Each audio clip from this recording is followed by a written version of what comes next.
What if I told you that Ford once built a truck with a refrigerator in the bed? Or that Chevrolet made a pickup that could turn into a van? Over the years, car companies have come up with some really strange truck ideas. So weird that most people have never even heard of them. Today, we're checking out 10 of the most bizarre truck failures ever made. One of them lost its company over $900 million and almost pushed it into bankruptcy. Another was so unsafe it got pulled from the market after just 6 months. Get ready for a wild ride through some of the weirdest chapters in truck history. Stories Detroit probably wishes you'd forget. Truck number 1, Chevrolet SSR. In 2003, Chevrolet launched what might be the most confused vehicle ever made, the Chevrolet SSR. What exactly was it? General Motors didn't seem to know. They tried to make it a convertible sports car, a pickup truck, and a hot rod, all in one. The SSR, short for Super Sport Roadster, came with a hardtop roof that folded away behind the seats. At first, it had a 5.3-liter V8 engine with 300 horsepower, later upgraded to a 6.0-liter LS2 engine making 390 horsepower when sales started to flop. What made the SSR truly odd wasn't just its identity crisis. It was built on the same platform as GM's midsize SUVs, like the Trailblazer, which gave it a heavy weight of nearly 4,800 pounds, heavier than many full-size trucks at the time. That made it sluggish, even though it looked sporty. The bed of the truck wasn't much use either, too small and too shallow for real hauling. With a starting price around $42,000 in 2003, about $66,000 today, buyers were paying luxury prices for something that didn't know what it was. GM expected to sell 13,000 SSRs a year, but only about 24,000 were sold in its entire 4-year run. GM lost around $5,000 on every SSR they built, costing them over $100 million in total. Truck number 2, Lincoln Blackwood. If there was ever a truck built by people who had never used a truck, it was the Lincoln Blackwood. Ford's luxury brand tried to enter the pickup market with what might be the most impractical luxury vehicle ever. The Blackwood was basically a Lincoln Navigator SUV from the front to the doors and a short pickup bed at the back. But this wasn't just any bed. It had carpet, stainless steel lining, and a powered cover. You couldn't even open it like a normal tailgate. Instead, it had split Dutch doors on the sides. Lincoln went out of its way to make sure this truck couldn't do any real truck work. The bed was under 4 feet long and couldn't get wet because of the carpeting. It only came in black with fake wood paneling on the outside. And strangely, it was only available with rear-wheel drive, even though it was being sold to wealthy buyers in snowy areas. Lincoln expected to sell 18,000 a year, but the reality was different. The Blackwood lasted just 15 months, from October 2001 to December 2002. Only 3,356 were ever sold. With a starting price of $52,500 in 2002, around $85,000 today, it couldn't tow like a truck, couldn't haul like a truck, couldn't go off-road, and cost as much as a high-end European car.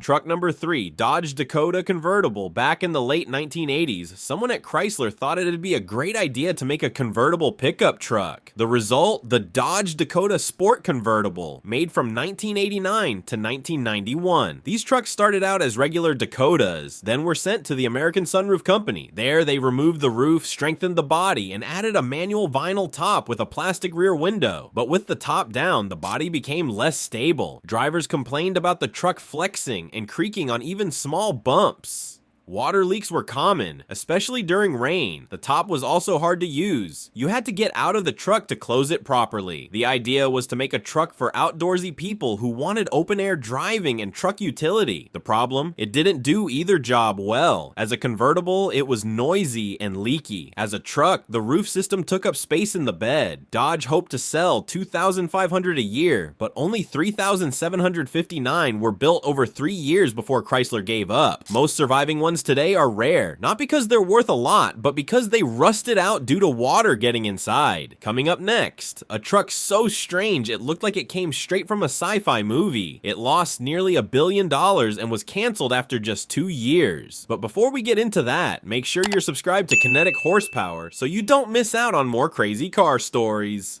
Truck number 4, Toyota Hiace truck, the van truck. Before the Toyota Tacoma became America's favorite midsize truck, Toyota tried something really weird. They created a cab-over pickup truck based on their popular vans. While it wasn't officially sold in the US as the Toyota van truck, in other markets it was known as the Toyota Hiace truck or Light Ace truck. It combined the look of a van with the utility of a small truck. Introduced in the 1980s in several global markets, these trucks had a cab-forward design, meaning the driver sat right above the front wheels and the engine was under the seats. This setup made driving feel strange. People said the cabin got way too hot and it was hard to get to the engine for maintenance. Even checking the oil meant pulling parts of the interior apart. It came with a small 2.2-liter 4-cylinder engine, making just 101 horsepower, not nearly enough for its 4,000-pound weight. Going from 0 to 60 could take up to 15 seconds. Truck number 5, Subaru Baja. In the early 2000s, Subaru was known for reliable all-wheel drive wagons like the Outback. So when they tried to enter the truck market, things got weird. In 2003, Subaru launched the Baja, a small car-based pickup that looked like an Outback with a truck bed chopped into the back. It was supposed to mix the comfort of a car with the utility of a pickup, but in reality, it ended up not being great at either. The Baja had a 2.5-liter engine making 165 horsepower. A turbocharged version came later, bumping it to 210 horsepower. But even with the turbo, it wasn't very fast, and the automatic transmission made it feel sluggish. The bed was just 3.5 feet long, barely big enough for a bicycle. Subaru did add a pass-through feature where you could open the back of the cabin to carry longer items, but it wasn't that practical. Design-wise, it was unusual, with silver plastic cladding all over and a roof rack. It looked more like a concept car than something ready for the road. It confused truck buyers, and it confused car buyers too. Subaru planned to sell 24,000 per year, but never hit that target. By 2006, just 4 years later, they pulled the plug after selling only about 30,000 units total. Truck number 6, Pontiac G8 ST. That never happened.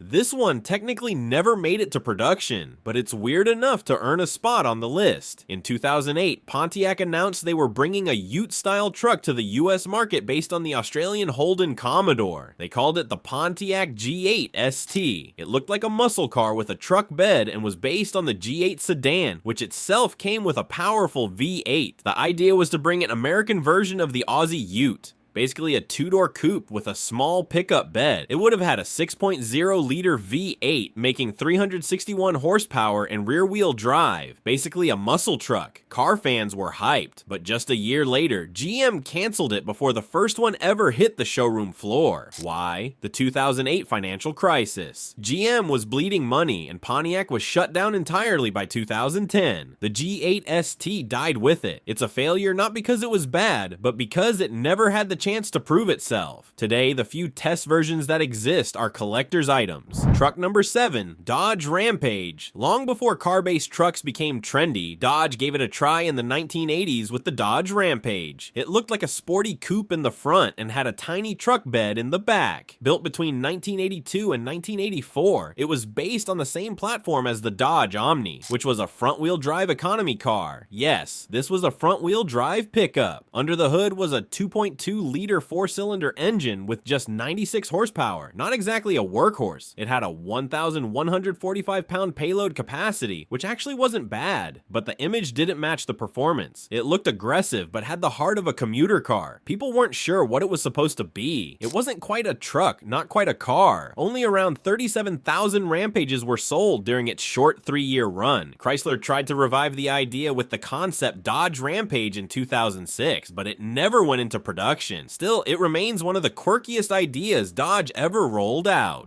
Truck number 8. Ford Explorer Sport Track Adrenaline. Ford's Explorer Sport Track was already a bit unusual. It was a mid-size SUV turned into a truck. But in 2007, Ford decided to make it wild with the Adrenaline version. This wasn't just a trim level. It was supposed to be the first performance truck from Ford's SVT division since the Lightning. The Adrenaline had a 4.6-liter V8, making 292 horsepower, and came with full-time all-wheel drive. It was lower, stiffer, and more aggressive looking than a regular sport track, but here's the problem. It was heavy, slow, and had poor fuel economy. And when the economy crashed in 2008, Ford quietly canceled the project. They had promised a 6-speed transmission and a 390 horsepower version, but none of that made it to production. Instead, a few thousand adrenaline-trimmed sport tracks were sold with none of the promised performance upgrades. It became just another SUV with body cladding, one that couldn't deliver on the hype. Truck number 9, Cadillac Escalade EXT. If you thought the Lincoln Blackwood was strange, wait until you see the Cadillac Escalade EXT.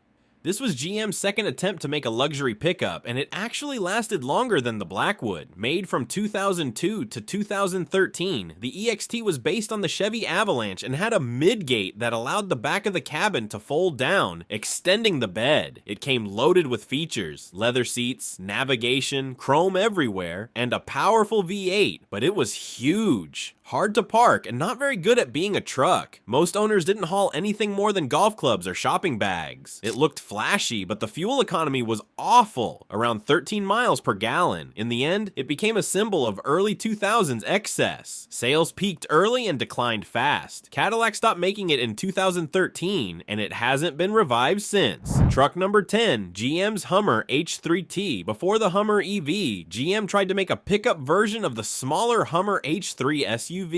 Called the H3T, it launched in 2009. It had a 5-foot bed, 4 doors, and true off-road ability thanks to a 5-cylinder or optional V8 and full-time 4-wheel drive. But it was too late. By 2009, Hummer's reputation was tanking due to high gas prices and its image as a gas guzzler. People just weren't buying these kinds of trucks anymore. The H3T only lasted one model year. Just 5,680 were sold in 2009 before GM shut down the entire Hummer brand in 2010. It's rare, but not exactly sought after. That's a wrap on 10 of the weirdest truck flops in automotive history. Some were ahead of their time, others were just plain bad ideas. Which one do you think was the worst? Let us know in the comments. And if you enjoyed this trip down the bumpy road of truck history, don't forget to like, share, and subscribe to Kinetic Horsepower for more crazy car stories. See you in the next one.